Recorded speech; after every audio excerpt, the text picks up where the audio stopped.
और शंकर जी के मंदिर का ही पानी भरकर, शंकर जी के मंदिर का ही कलश उठाकर, शंकर जी का ही वहीं का लोटा उठाकर शिव जी को चढ़ाते थे। और हमने आज पहली बार कथा में सुना महाराज जी की, उन्होंने कहीं अभी तक नहीं सुना होगा, तो पहली बार कथा में सुना कि शंकर जी के ऊपर पानी घर का ले जाकर चढ़ाना चाहिए, पर हमने तो वहाँ का पानी उठाकर चढ़ा दिया। तो उसमें हमने बहुत दोष करा है, बहुत गलती करी, तो क्षमा क्या हो सकता है? उसके लिए क्षमा क्या है? उसके लिए याचना क्या है? शिव महापुराण की कथा कहती है आपने बस दिल से कह दिया ना शंकर के पास जाकर कि अब गलती हो गई, अब नहीं होगी, यही क्षमा।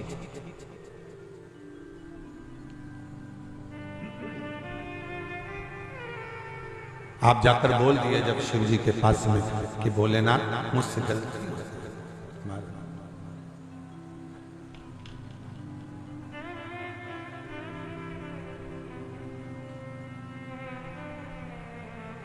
बस इस मन को समझा लेना, सवार लेना, सुधार।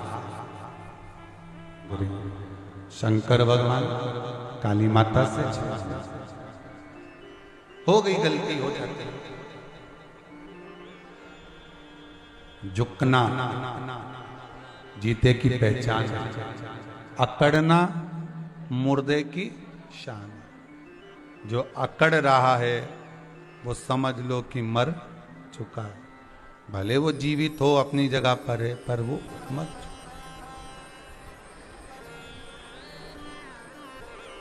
वो मर चुका, उसका अहंकार, उसकी अभिमानता, उसकी अकड़ मरे के तुम। शिव चरित्र का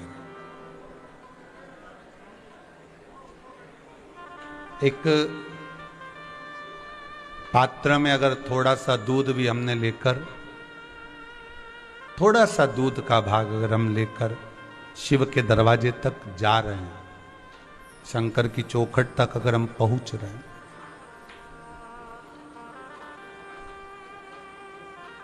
थोड़ा सा दूध का भाग, थोड़ा सा जल का भाग, थोड़ा दही का भाग, थोड़ा सा शहद, थोड़ा सा घृत, थोड़ी सी शक्कर अगर हम लेकर शंकर के दरवाजे तक जा रहे हैं, तो उसमें आप तो शिव को समर्पित कर रहे हैं, पर जो पात्र आपका वापिस आ रहा है, उस पात्र में बाबा क्या देकर भेज रहा है ये बाबा ही जानता है। आपने तो केवल समर्पित कर दिया, पर देने वाला तो शिव है, देने वाला तो शंकर है। मेरा वो घड़दानी मेरा शिव है। देखिए,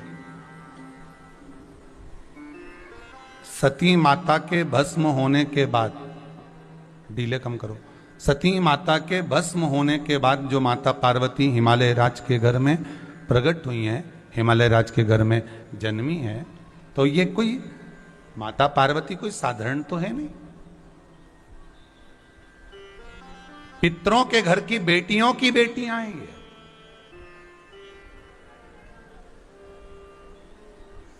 और इनका तप बल साधना कोई साधारण नहीं हो सकती महाराज। इनकी तप बल साधना बड़ी बड़ी प्रबल है, बड़ी प्रबल। जिस नारी के ऊपर पितरों की छाया होती है, घर के बुजुर्गों की, घर के पूर्वजों की छाया होती है, ध्यान देना, वही व्रत श्रेष्ठता से कर पाती है। व्रत की श्रेष्ठता उसमें अपने आप आ जाती है। अगर उसके साथ में अगर पितरों की कृपा है, तो पूर्वजों का अगर आशीर्वाद है, तो व्रत वो अच्छे से कर सकेगी।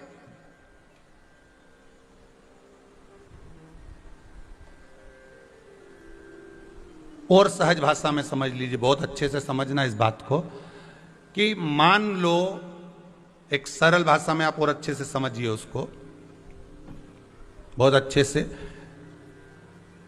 कि जिस व्रत के दिन आपका उपवास है, सोमवार का, मंगलवार का, बुधवार का, गुरुवार का, तीज का, चतुर्थी का, पंचमी का, छठ का, किसी का भी अगर आपका व्रत है, और उस व्रत वाले दिन यदि आपको क्रोध आ रहा है, व्रत वाले दिन अगर आपकी प्रवृत्ति चिड़चिड़ी हो रही है, क्रोध आ रहा है, अपशब्द निकल रहे हैं, और रोना आ रहा है, क्रोध आ रहा है, बहुत सारी परेशानी उसी दिन तुम्हारे सामने आ रही है, समझ लेना कि तुम्हारे घर के पितृ भूखे जरूर हैं, अन्न भाग मांग रहे हैं।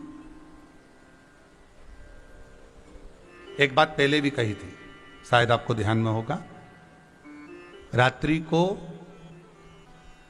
सोने के बाद, विश्राम के बाद, एक बार कहा था, आप लोगों को याद होगा कि सोने के बाद में 2 घंटे के अंदर अगर आपकी नींद खुलती है और खुलने के बाद यदि आपको भूख लग रही है, प्यास लग रही है, तो समझ लेना कि आपके पितर, आपके पूर्वज भूखे हैं, अन्न का भाग मांग रहे हैं, पानी पीने को मांग रहे हैं।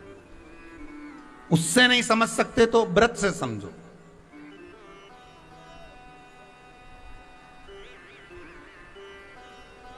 व्रत से समझ लो। मान लो आपने व्रत किया और आपकी प्रवृत्ति चिड़चिड़ हो रही है, क्रोध आ रहा है, अपशब्द निकल रहे हैं, ताने निकल रहे हैं, या कोई कुछ कहकर चले गया और आपकी आंखों में अश्रु भर रहे हैं, आपकी आंखों में आंसू आ रहे हैं, तो वो श्रेष्ठ व्रत नहीं हो सकता, उसमें दुख है।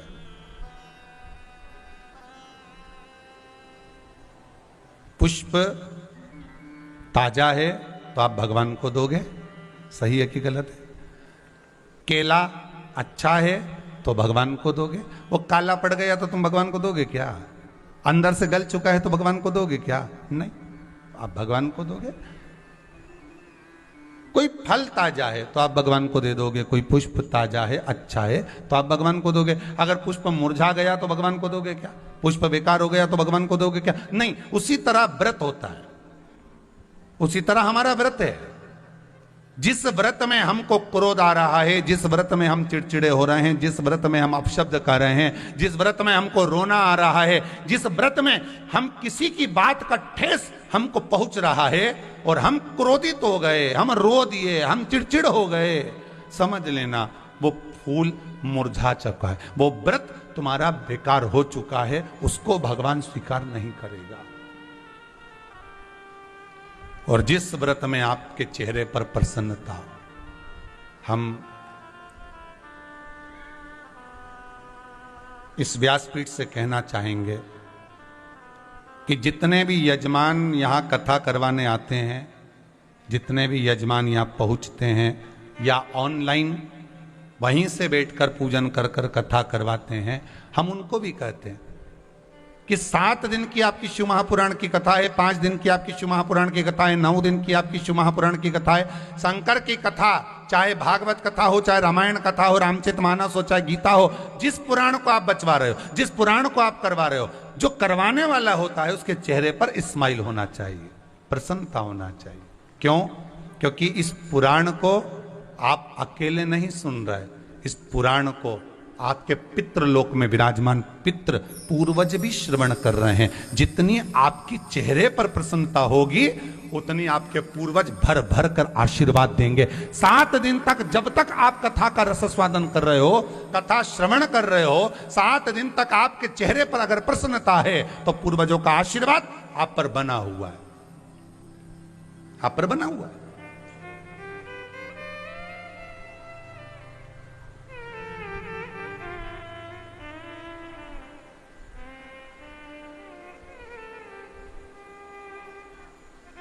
सोमानी जी, राठी जी, मैं एक बात कहूंगा, आप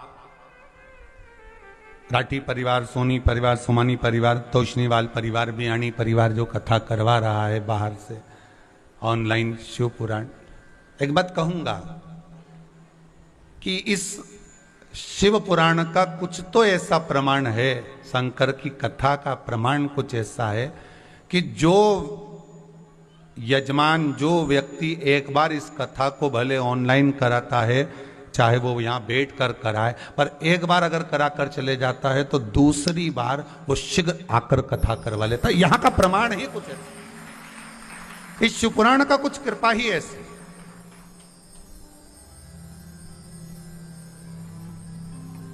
और जितने करवा कर गए सबके नंबर लाइन में लगे हुए हैं, आप ऑफिस में पूछेंगे तो सबके नंबर लगे वापिस कि हमको भले 22 की 21 की नहीं मिले तो 22 की दो, 22 की नहीं मिले तो 23 की दो, 23 की नहीं मिले तो 24 की दो, पर नंबर सबके लगे हुए बाप।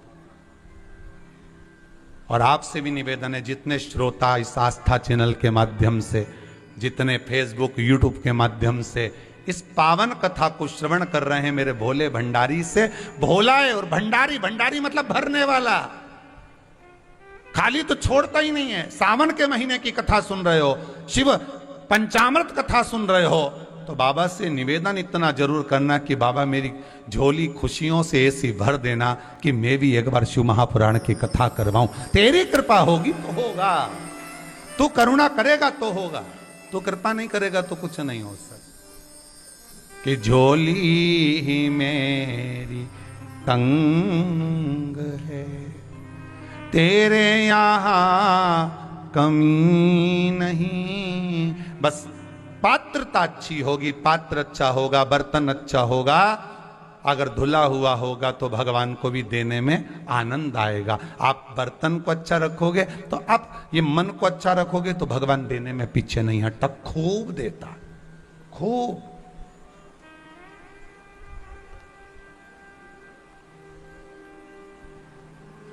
वो देने में कमी नहीं रखता। फिर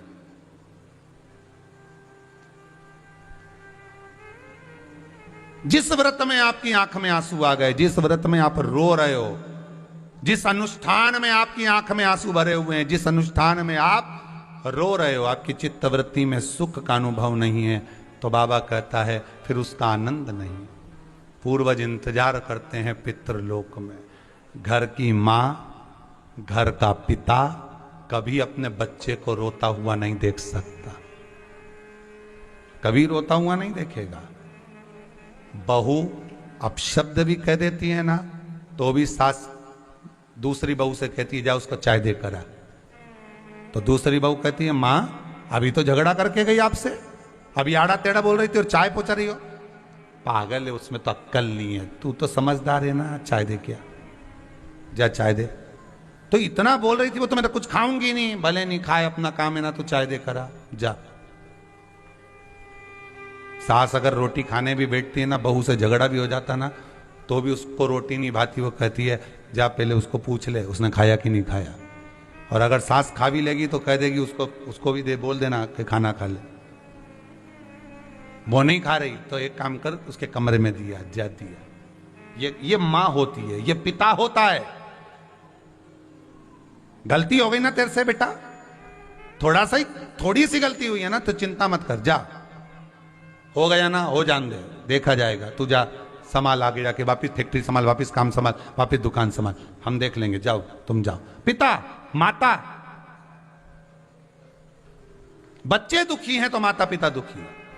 शिव महापुराण का सबसे सुंदर संवाद यही है कि आप जिस दिन व्रत करें, जिस दिन आप उद्यापन करें, जिस दिन आप व्रत रखें, जिस दिन आप भगवान की आराधना में डूबे हुए हैं, शंकर की कथा 3 घंटे अगर आप श्रवण कर रहे हैं तो 3 घंटे आपकी चित्तवृत्ति में कहीं ना कहीं कोई क्लेश नहीं होना चाहिए। वो देवता कहते हैं कि मैं वर देने के लिए बैठा हूं, पात्र अगर साफ है तो मैं भर दूंगा, इतना भर दूंगा कि बटोरा नहीं जाएगा। और वो देता है, इतना दे देता है कि बटोरा नहीं जाएगा, उनकी कृपा।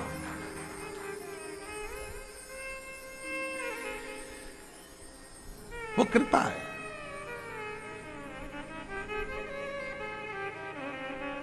राम जी का स्नान करोगे तो मूर्ति को थाली में रखकर नहलाओगे, बोलो सही है कि गलत है? ठाकुर जी का स्नान कराओगे तो थाली में रखकर कराओगे, बोलो सही है कि नहीं है? जितने भी देवी देवताओं का मंदिर में पंचामृत स्नान होता है, वो थाली में उनका चल विग्रह, कौन सा विग्रह? चल मतलब छोटा सा विग्रह, उसका स्नान होता है, उसका पंचामृत स्नान होता है। कभी तुमने अभी ये जन्माष्टमी आएगी टीवियों पर, जब भगवान का सुंदर जन्म का दर्शन कराएंगे, तो आप किसी भी मंदिर का दर्शन अगर आपको टीवी पर कराएंगे तो आप बड़ी मूर्ति का स्नान करता हुआ दिखाएंगे। भगवान की छोटी चल मूर्ति, पीतल की, तांबा की, सोना की, चांदी की या छोटी पाषाण की, जो भी मूर्ति होगी वो चल मूर्ति। जो झूले में रख दो, यहां रख दो, वहां, उसका स्नान करते हुए बताएंगे, पर बड़ी मूर्ति का स्नान करते हुए नहीं बताएंगे।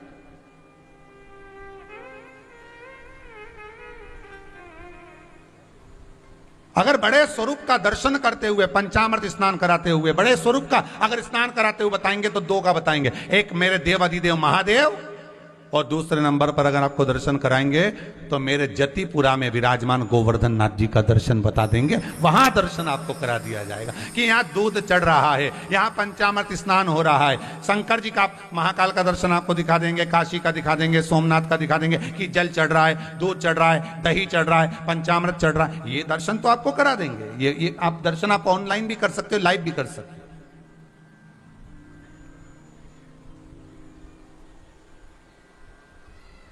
पर बाकी के स्वरूप का दर्शन आपको कहीं कराया क्या? आप तो अभी जन्माष्टमी आए, जब भी देखना छोटे से स्वरूप का। कारण क्या है? गोवर्धन नाथ जी को कहते हैं गोवर्धन दादा, गिरिराज बाबा। क्या बोलते हैं? जम के बोलिए जरा। गिरिराज बाबा, बाबा का मतलब हो गया दादा, मतलब भगवान कृष्ण जिसकी पूजन कर रहे हैं तो वो बड़ा ही हुआ ना। भगवान कृष्ण पूजन कर रहे हैं गिरिराज दादा की, कि मैं तो गोवर्धन को जाऊं मारा वीर, नाई माने मेरो मनवा, 7 कोस की करूं परिक्रमा, ओ मैं तो मानसी गंगा में नहाऊं मारा वीर, नाय माने मेरे, और लड्डू पेड़ा और जलेबी में तो 56 भोग लगाऊं मारा वीर, नहीं तो किसकी पूजन करा रहे हैं? पूछा कन्हैया से तो कहा गोवर्धन नाथ जी की, गोवर्धन बाबा की कर। तो इनको बाबा का, ठाकुर स्वयं गोवर्धन नाथ जी की पूजन करा रहे हैं, मतलब ठाकुर जी कर रहे हैं कि ये बड़ा है। पुष्टि मार्ग के गिरिराज जी के जो पद गाए जाते हैं उसमें बोला गया बड़ा देव, ये कोई छोटा नहीं बड़ा है। और शंकर जी को जब स्नान कराते हैं तो भी लोग कहते हैं महादेव, मतलब ये भी दादा और ये भी दादा, और अपन सब उसका पोता पोती। सही है कि गलत है? अब दादा की गोद में अगर बैठोगे, दादा के पास जाओगे तो दादा कोई आशीर्वाद नहीं देते, पोता बहू को अगर आशीर्वाद देंगे ना तो एक ही बात कहेंगे, दूध दो नहाओ पूतो फलो। तो 2 ही देवता ऐसे हैं जो यही आशीर्वाद देते हैं, दूध दो नहाओ पूतो फलो। शंकर जी के पास में जाओगे, दूध चढ़ाओगे तो थोड़ा छींटा तो तुम्हारे ऊपर आएगा ही। वो दूध पांव की पास रेले से नीचे से जो बनाया गया है सामने जलाधारी, उससे निकल कर जा रहा है, गिरने के बाद वो दूध जा रहा है, और उस दूध का छींटा ना जाने कितने लोग आ रहे हैं, पानी चढ़ा रहे, दूध चढ़ा रहे, उसका छींटा अपने शरीर पर आ रहा है। गिरिराज बाबा को दूध चढ़ाओगे तो वो भी अपने कपड़े पर आता है, क्योंकि दोनों बाबा एक ही आशीर्वाद देते हैं, दूधो नहाओ पूतो फलो। पर शंकर जी को भी मालूम है, गोवर्धन नाथ जी को भी मालूम है, 40 रुपए लीटर के दूध से नहाएगी तो नहीं। ये तो मालूम है उनको भी कि ये 40 रुपए लीटर का दूध, 60 रुपए लीटर का दूध, ये घर जाके के दूध में नहाओगे नहीं। तो भगवान गोवर्धन नाथ जी ने अपने ही दूध में तुमको नहला दिया, शंकर भगवान ने अपने ही दूध में तुमको नहला दिया कि दूधो नहाओ और घर जाके पूतो फलो। ये वर शिव दे रहे हैं, ये वर गोवर्धन नाथ जी दे रहे हैं कि दूधो नहाओ, जम के तो बोलो पूतो फलो।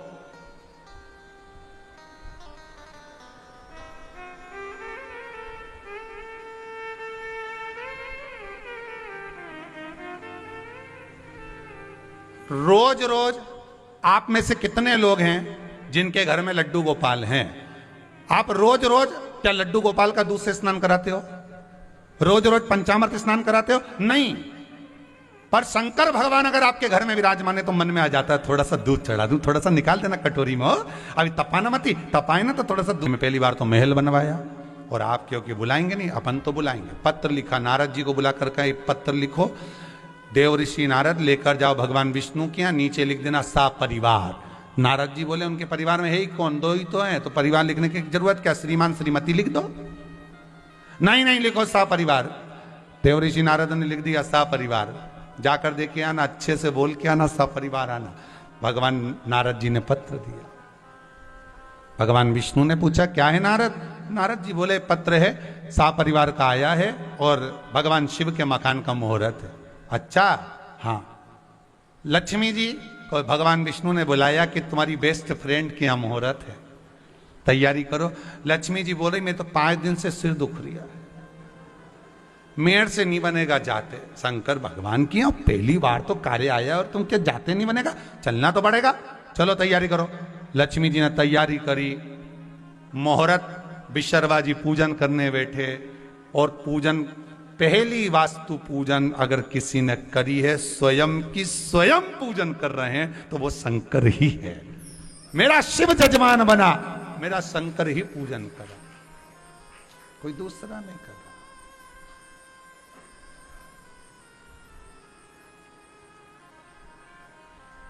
शंकर पूजन करा रहे हैं, शंकर ही वास्तु के देवता हैं, शंकर ही पूजन कराने वाले हैं, शंकर ही पूजन कर रहे हैं।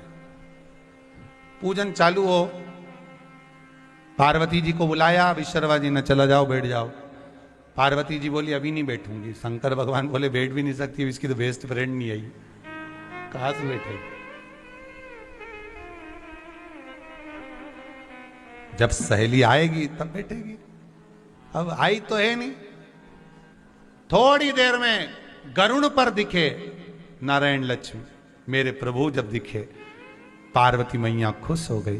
शंकर भगवान बोले अब तो चल, तेरी सहेली आ गई। अभी रुको स्वामी। वो जैसे ही आई, भगवान विष्णु को तो भगवान शंकर ले गए, लक्ष्मी जी को पार्वती ले गई। सोने के पर्णकोटे देख, सोने की तोरण, सोने का कलश, सोने के मंडप, ईंट भी लगी सोने की।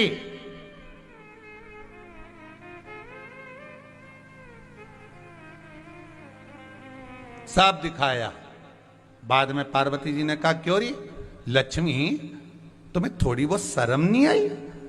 बेचारा इतना सा गरुण पक्षी और तुम दोनों भारी भड़कम उस पे अकेले पे बैठ के आ गए। इतने में तो तुरंत लक्ष्मी जी बोली तू मेरे पति के बारे में कुछ मत बोलना। पार्वती जी बोली तू बोली तब?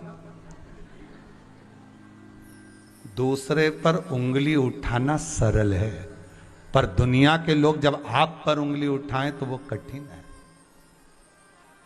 बहुत कठिन। शंकर जी ले गए, पार्वती को बिठा लिया पूजन में। पूजन में जैसे ही पार्वती जी बैठी, विशर्वा जी ने पूजन चालू करी। शंकर जी समझ गए जरा सा सोने का महल बना और पार्वती और लक्ष्मी का विवाद चालू हो गया। टीन के मकान जिसके होते हैं, छोटा सा मकान जिसका होता है, उसमें भाई भाई का झगड़ा बहुत कम होता है। पर जहां मल्टी तैयार हो गई, फैक्ट्री तैयार हो गई, मकान तैयार हो गया, भाइयों का झगड़ा प्रारंभ हो जाता है। ये कमरा हमारा, ये तुम्हारा, ये आधा तुम्हारा आधा उसका। अब 2 कमरे का मकान, उसमें भी टीन डली, उसका झगड़ा कौन करेगा? अपन तो दूसरा बना लेंगे, चलो यहां से निकलो बाहर। झगड़ा तो धन का है। शंकर भगवान मन में सोचे इस मकान को नहीं रहने दूंगा चाहे कुछ भी हो जाए। इसी के कारण झगड़ा हुआ। और जो शंकर भगवान ने अंगड़ाई ली, विशर्वा जी के ऊपर एक हाथ रखा, विशर्वा जी की बुद्धि बदल गई। जैसे ही पूजन पूरी हो गई, शंकर भगवान ने कहा गुरुदेव बताओ विशर्वा जी, दक्षिणा क्या दी जाए पूजन की? पूजन की दक्षिणा क्या दूं, बोलो आप। विशर्वा जी ने कहा मकान आपने बनवाया है, पर रजिस्ट्री पार्वती के नाम पर है, इसलिए पार्वती माता से दक्षिणा मांगूंगा। अगर पार्वती जी बोले तो मैं दक्षिणा मांगू। पार्वती जी इतनी खुश थी, इतनी खुश, मांगो गुरुदेव क्या चाहिए। विशर्वा जी ने बोला पहले संकल्प लेना पड़ेगा कि दक्षिणा जो मैं मांगूंगा वो देना पड़ेगा। हाँ मैं संकल्प लेती हूं, जो तुम मांगोगे वो दूंगी। तो विशर्वा जी ने कह दिया ये सोने का महल अच्छा लग रहा है, माता जी दे दीजिए, दे दीजिए। पार्वती की आंख में आंसू भर गया। दे तो दूंगी, पर मेरा श्राप है, तेरे घर में दिया जलाने वाला नहीं बचेगा। बड़ी मुश्किल से तो बनवाया था सोने का महल, एक दिन इसमें आग लगेगी सोने के महल में। शंकर जी बोले काहे को श्राप दे रही, अब दे दिया तो उसका क्या सोच। कितना जोरदार महल होगा। जिसका पूजन करा शंकर और पार्वती ने, बनवाया शंकर पार्वती ने, और गया दूसरे के हिस्से में विसर्वा जी, और विसर्वा जी ने दे दिया वो सोने का महल अपने पुत्र श्री लंकेश रावण को।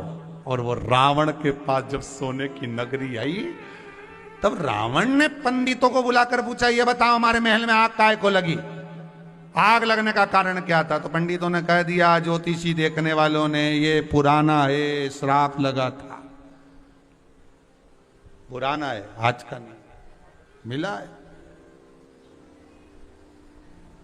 4 हिस्सों में जो तुम दूध कटोरी में लेकर शंकर को समर्पित करते हो, शिवजी पर जो तुम दूध चढ़ाते हो, शंकर पर अगर थोड़ा सा भी 1 चम्मच भी दूध चढ़ाया है तो 4 हिस्से हो गए। पहला वो दूध का हिस्सा गया कहां?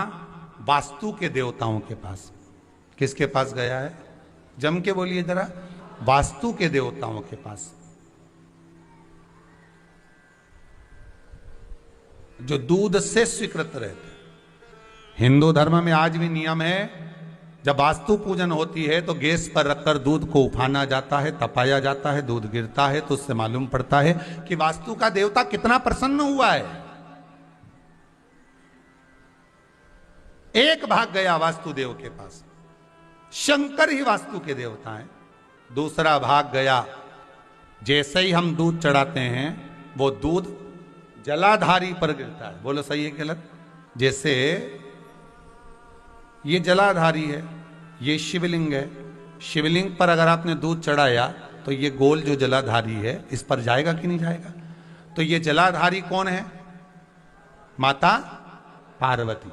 जब ये दूध गिरा जलाधारी पर गया तो जलाधारी पार्वती है। पार्वती किन की पुत्री है? मैनावती की। मैनावती किसकी पुत्री है? पितरों की।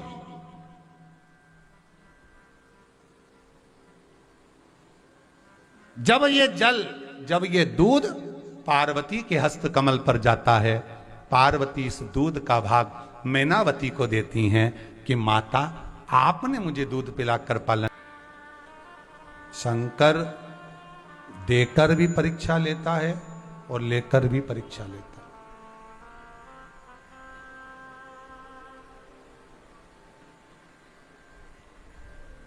भगवान शंकर के साथ पार्वती जी ने जो मंगल विवाह करा,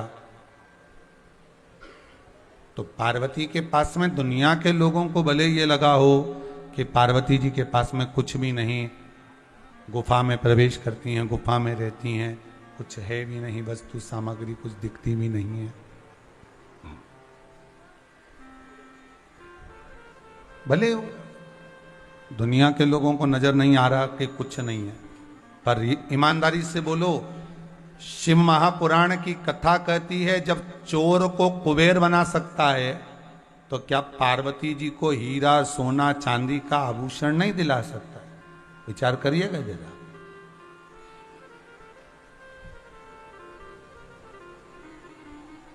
जो चोर को कुबेर बना सकता है उसके पास में क्या कमी होगी?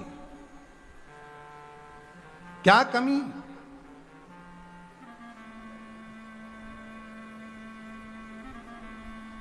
फिर वो पार्वती जी को वंचित क्यों रखे सामग्री से?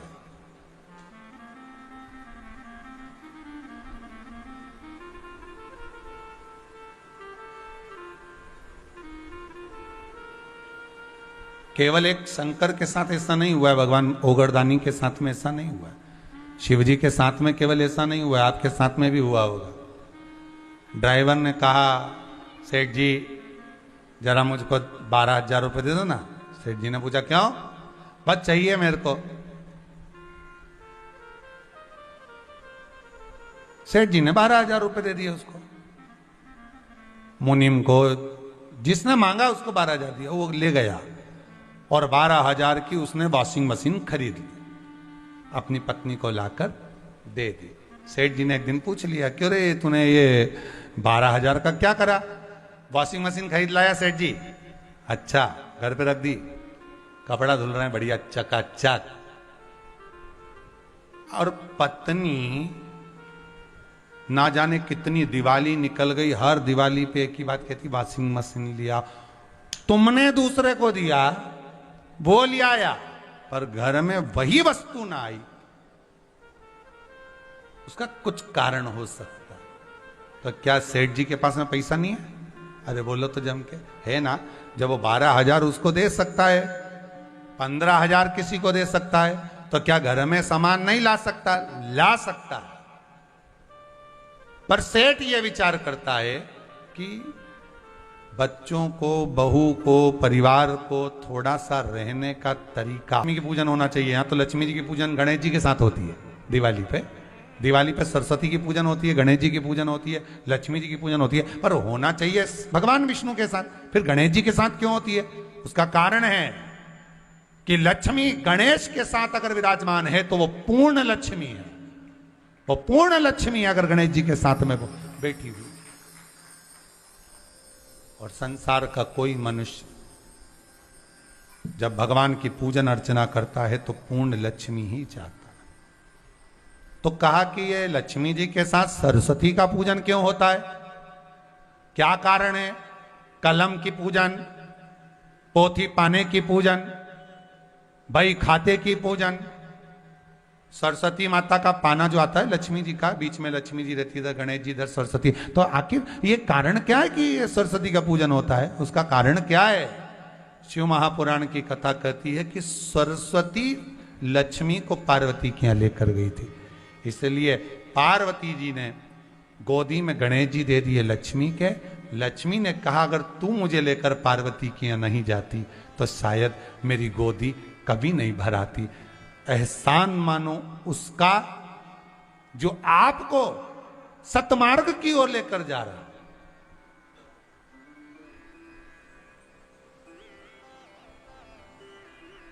जिसने आपको अगर थोड़ी सी भी हेल्प करी है ना, थोड़ी सी भी, भले लॉकडाउन है, कोरोना के अंतर्गत या किसी भी रूप में थोड़ी सी भी अगर हेल्प करी है, थोड़ा सा भी सहयोग अगर किसी ने दिया है, उसका बारंबार धन्यवाद होना चाहिए।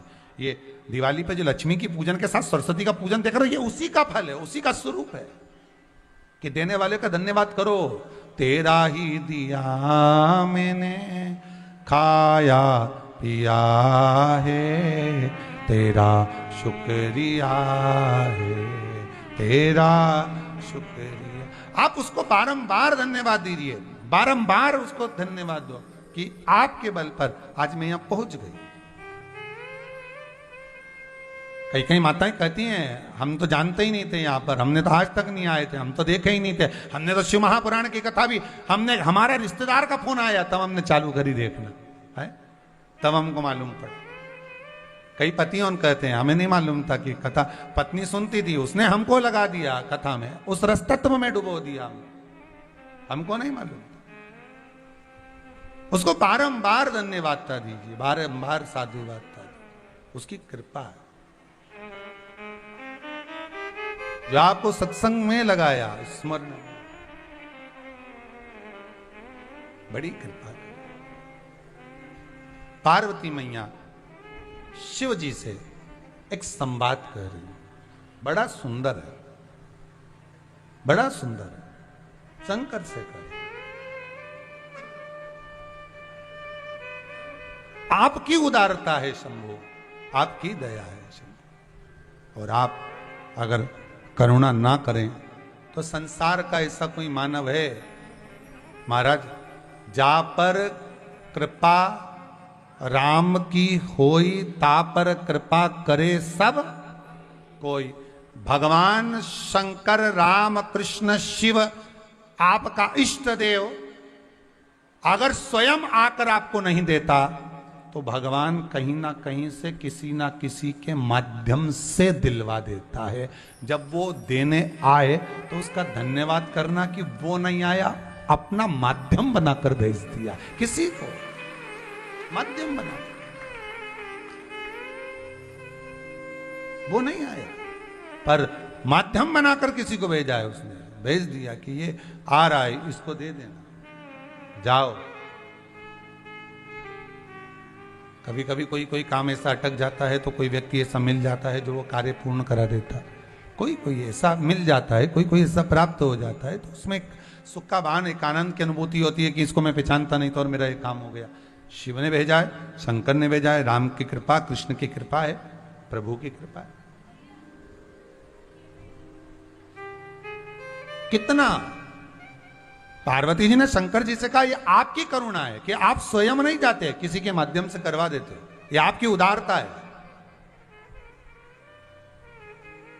तो किसी ने पूछा शंकर भगवान से कि आप स्वयं क्यों नहीं आते कुछ देने के लिए? शंकर भगवान बोले, अगर मैं आ जाऊंगा तो लोग पहचान नहीं पाएंगे, इसलिए मैं रूप बदल कर आता, किसी के भी रूप में आ जाता।